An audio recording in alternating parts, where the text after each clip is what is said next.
Hey guys, if you are working on a Google Cloud assignment, there are a couple of things that you might need to know. First off, you're going to click on the assignment and you might get a screen that looks like this with a little gray box that says load whatever the assignment title is in a new window.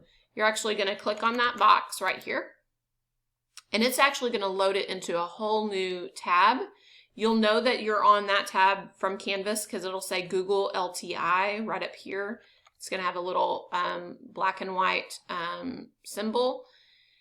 And you'll have the title of the assignment and you'll actually have a submit button right here. Just a few things to remember about Google Cloud assignments. When you type in your answer, Samantha was furious, okay? When you type in your answer, once you're finished with your whole page, that's when you actually hit this blue submit button.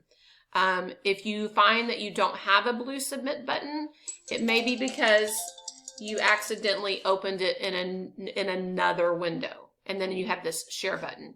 You want to go back to the one.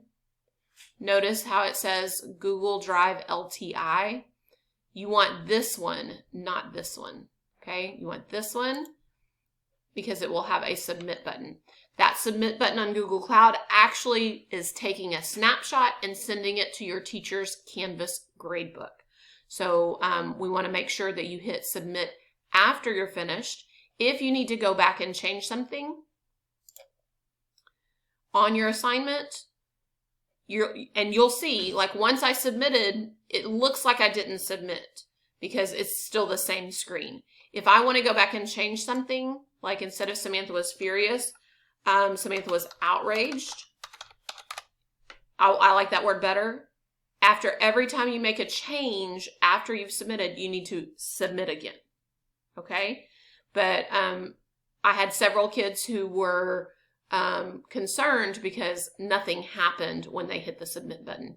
The submit button literally is taking a picture of your page and sending it to your teacher's Canvas gradebook. Okay? Hope that helps. If you have questions, make sure to reach out to your teacher.